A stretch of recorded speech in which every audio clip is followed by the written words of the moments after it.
Hi friends, ఇప్పుడు చూస్తున్నటువంటి ఈ బిల్డింగ్లో మనం గ్యాస్ పైప్ లైన్ అనేది చేసామండి. ఆ గ్యాస్ పైప్ లైన్ యొక్క ప్రాముఖ్యత ఏంటి అనేది మీకు ఈ వీడియోలో వివరంగా చెప్తాను. చివరి వరకు చూడండి. ఒకవేళ కొత్త వాళ్ళైతే నా ఛానల్ని సబ్స్క్రైబ్ చేసుకొని ఈ వీడియోలో ఉన్న ఇన్ఫర్మేషన్ మీకు నచ్చినట్లయితే ఖచ్చితంగా లైక్ చేయండి. ఇక్కడ మీకు కనిపిస్తున్నటువంటి ఎల్లో కలర్ పైప్ ఉంది కదండి, ఇదే గ్యాస్ పైప్ అండి. ఇది కాపర్ గ్యాస్ పైప్ అండి. ఈ ఎల్లో కలర్ పీవీసీ ట్యూబ్ లోపల కాపర్ పైప్ అనేది ఇన్సర్ట్ చేస్తారండి. అది మ్యానుఫ్యాక్చరింగ్ లోనే అలా వస్తుంది. ఎల్పిజి కోసం తయారు చేసినటువంటి స్పెషల్ పైప్ అన్నమాట ఇది.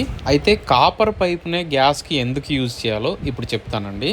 యాక్చువల్గా లిక్విడ్ పెట్రోలియం గ్యాస్ కదండి, అంటే మన గ్యాస్ లో ఆల్రెడీ లిక్విడ్ అనేది ఉంటుంది, అంటే మాయిశ్చర్ అనేది ఉంటుంది. హై ప్రెషర్ తో మన రెగ్యులేటర్ లోంచి బయటకు వస్తున్నప్పుడు గ్యాస్ ఆటోమేటిక్ గా కొంచెం దానిలో మాయిశ్చర్ కంటెంట్ కూడా బయటకు వస్తూ ఉంటుంది. ఆ మాయిశ్చర్ ఈ ట్యూబ్ లోంచి వెళ్తున్నప్పుడు ఆ కాపర్ పైప్ యొక్క గోడల్ని పట్టుకొని వెళ్తూ ఉంటది కదా. ఇప్పుడు కాపర్ కాకుండా వేరే ఎంఎస్ పైప్ యూజ్ చేసామనుకోండి, ఆ మాయిశ్చర్ ఇన్నర్ వాల్స్ లో తుప్పుని క్రియేట్ చేస్తుంది అనమాట. ఆ తుప్పు వల్ల హోల్స్ పడిపోతాయి. అందుకోసమే అలాంటి ప్రాబ్లం రాకుండా ఉండాలనేసి కాపర్ పైప్ ని యూజ్ చేస్తారు. కాపర్ అయితే రస్ట్ రాదనమాట. మరి రబ్బర్ పైప్ అనేది వాడొచ్చు కదా అంటే, అంత లెంత్ మీద రబ్బర్ పైప్ అనేది యూజ్ చేయకూడదండి. ఎందుకంటే రబ్బర్ అనేది ఫైర్ ప్రూఫ్ కాదు. అలాగే దాని లైఫ్ టైం కూడా చాలా తక్కువ అండి. రబ్బర్ పైప్ ది 5 years తర్వాత పగులు. అలాగే ఇక్కడ చూపిస్తున్నటువంటి on off valve copper pipe కి ఈజీగా ఫిక్స్ చేయొచ్చు, పైప్ రబ్బర్ పైప్ కి చేయలేము. అసలు ఈ పెట్టుకోవాల్సిన అవసరం ఏంటి అని చాలా మంది కస్టమర్స్ అడుగుతున్నారండి.